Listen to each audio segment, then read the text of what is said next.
Good morning mga katek. So meron tayong pasyente.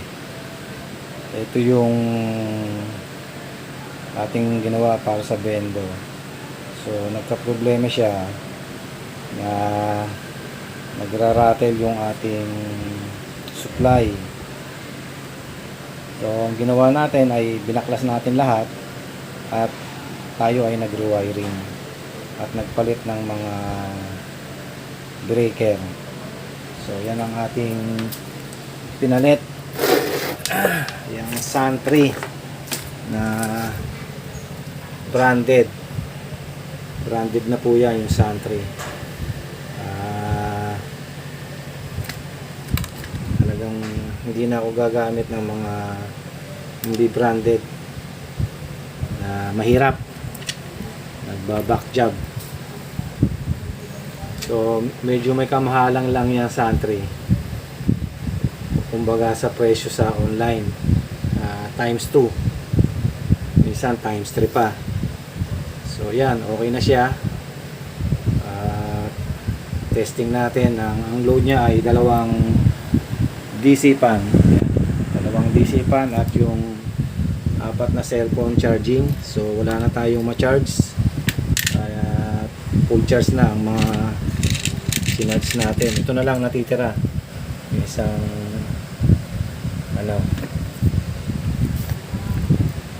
power bank. Ito yung back converter ni Starlink from 12 volts to 48. Yang dilaw na yan ay 48 yan. Pakita ko sa inyo ha. Yan. Hindi kita. Yan. So from 48 volts to 12 volts. From 12 volts to 48 volts. Ibig sabihin, hindi porket 12 volts ay mahina ng kumain ng kuryente. Almost same pa rin yan. Kasi nga, ibinus niya yung supply. So, ibig sabihin, gumamit siya ng capacitor para maibos niya yung 12 volts at pati mga IC. Ayan.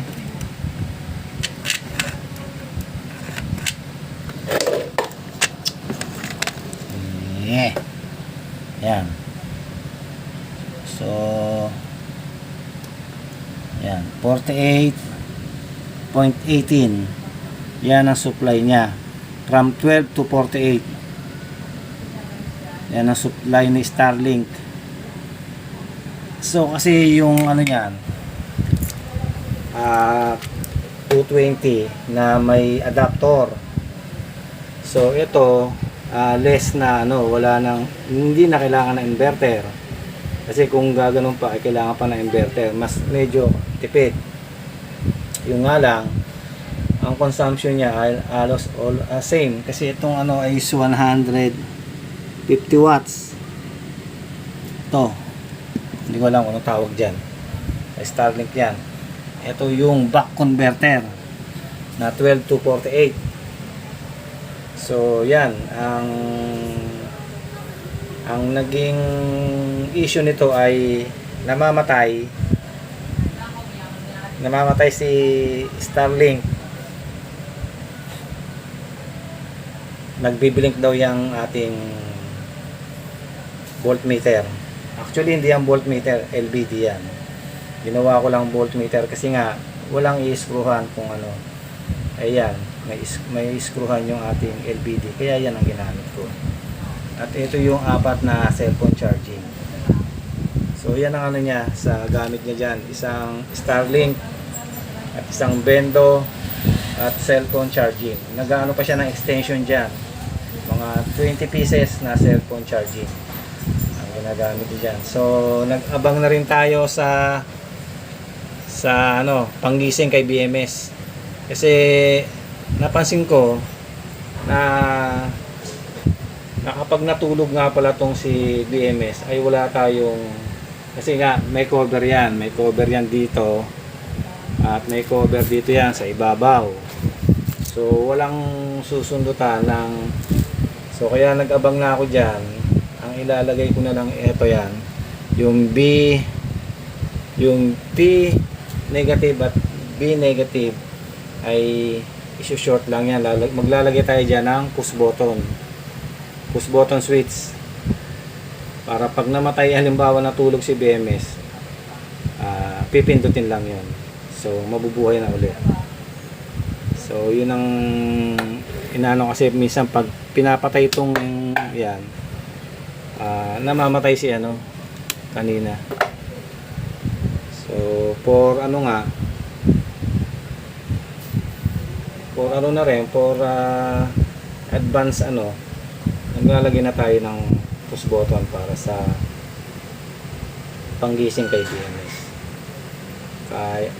Kaya para hindi nabubuksan tong ating battery. Actually ano, hindi naman nila kayang buksan yung battery at hindi rin nila magagawa yung pagbuhay kay BMS, kaya mag-aabang na rin tayo talaga ng pambuhay sa natutulog na BMS. So yan ang ating rewiring, bagong wiring uli yan, hindi yan yung original niya ano. So tinanggal na natin yung relay. Yung supply ni Starlink ay sa controller na. Yan galing. Yan. Naglagay tayo ng breaker na 1P. Negative side.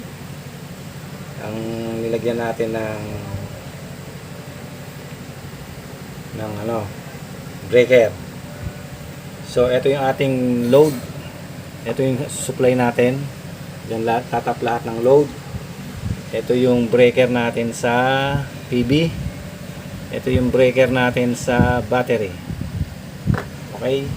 So yan lang, napakasimple ng ating setup. So okay na to. Testing na lang natin mamayang gabi kung hanggang saan ang itatagal niya ng dalawang DC fan at nitong ating back converter. So yun, okay na. Ready for pick up again or di-deliver natin sa ano, sa kay client. Meron naman tayong schedule doon sa ano, sa lugar na yon. Monthly ay napunta po tayo doon kasi nga yun nga, meron kaming church doon at monthly regular visitation sa mga kapatiran, and then sinasabay ko na yung visitation din sa mga setup natin na ginawa po doon. Actually isang barangay po yan na wala silang grid, puro solar po lahat yun, lahat ng bahay, lahat ng barangay puro solar po. So tayo po ang nagme-maintenance doon. Pag may mga trouble ay natawag po sa atin at agad po na naman natin sa online problema. Tinuturo na lang po natin ang mga dapat gawin. Pag mga major problem like this ay pinadadala ko na lang dito. Medyo may kalayuan kasi ang biyahe doon 4 hours. Balikan ay 8 hours. Malayo talaga siya. So yun, okay na siya. Full charge na siya. 14.5, 14.6. Diyan na maglalaro yan kasi ayan ang float charge niya. Ni ano, yan ang LBD niya ay 11 volts. So yun, okay na at ready for ano na ulit ito, balik na sa kanyang pinaglilingkuran. Balik ano, actually mayroon tong income, may income tong unit na to kasi doon ay wala ngang internet, walang grid. So itong ginagamit lahat doon ng internet nila, lahat ng internet doon ay Starlink. Wala po doon linya ng internet subscriber, Starlink lahat, tapos Bendo, yun po ang uso doon. So okay sir, maraming salamat sa patuloy niyong pagtitiwala sa EN Solar. Sa mga kapatid po natin o subscriber po natin ay muli ako po ay naniniklod sa inyo na tulungan nyo naman ako na makapag 1,000 subscriber. Paki-share naman and pa-subscribe po. Almost ano na yata itong aking YouTube YT channel, nasa 4 years, 5 years yata, pero still 561 pa rin ang aking subscriber. So nagsimula ako sa 1 unang subscriber at hanggang ngayon ay 561. So sa bagay okay lang naman, ang mahalaga lang naman ay nakakatulong tayo sa mga baguhan natin na nanais mag solar o matutong ng solar. Marami po akong video dyan na makakatulong sa inyo. At ako rin naman ay nagsimula sa dalawang 18650. Diyan po sa router, UPS router. Diyan po ako nagsimula. Actually matagal na akong electrician. 35 years na. Pero kailan ko lang mga 6 years na ako'y matuto ng pagsosolar. Sa isip ko, bakit hindi ko pag-aralan ng pagsosolar? O nga pala may background ng electrical at yung bahay ko ay ang aking bili mataas. So naisipan ko by the year 2019 nag-start po ako ng pagsosolar. So ibig sabihin nag-aral-aral ako. Talagang minaster ko po lahat ng solar. So yan ang ating unit.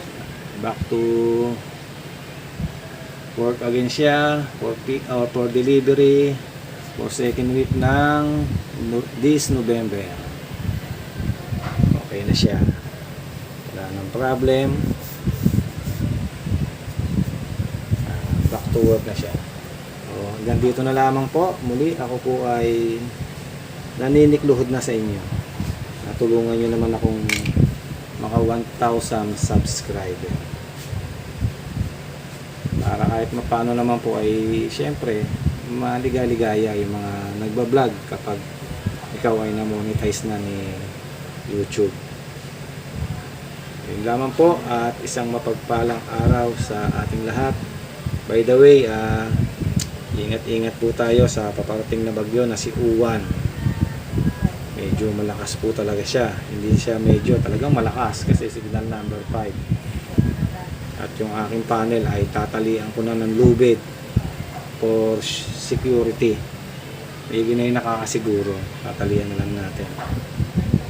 Actually, wala na naman tayong solar setup ngayon kasi nga ay nabenta na natin yung ating Samsung. Yan, saka yung ating 200 AH na battery. Tayo ay nagpa Christmas sale. By next year, upgraded na po yan. 48 volts. Hybrid. On-grid, off-grid. YH 6.2 kW. 48 volts. At yung battery niya ay 48 volts na 200 AH white calv cell. By next year na po. Kasi ngayon ay medyo busy po tayo. Ito yung mga battery natin, ano lang yan, for halimbawa nagka-brownout out. Kahit papano ay meron tayong ilaw at electric fan na 12 volts. Meron pa rin naman tayo magagamit kahit papano. Hindi tayo still na zero. So yan, kaabang po yan. Saka to, isasama ko na yan. So yan, limang battery, 5 setup. Actually mga sira na yan. Magagamit na lang yan sa araw. Pero sa gabi ay pwede pa naman siya magdamag sa ilaw. Hindi ko lang alam, kung hindi ko lang na-testing kung pwede pa siya sa electric fan sa gabi.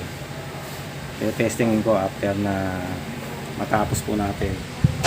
Ito, may nakaline na pa tayo yung solar generator.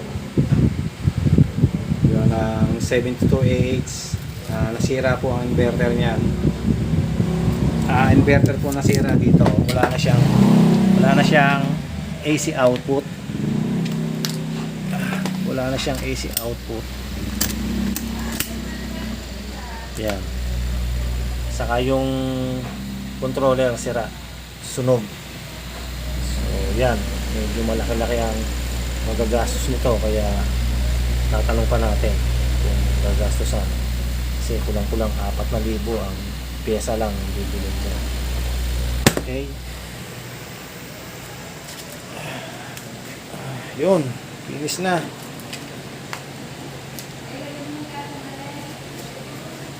So hanggang dito na lamang, at muli ating pong paghandaan ang bagyong paparating na si Uwan. Ingat po tayo na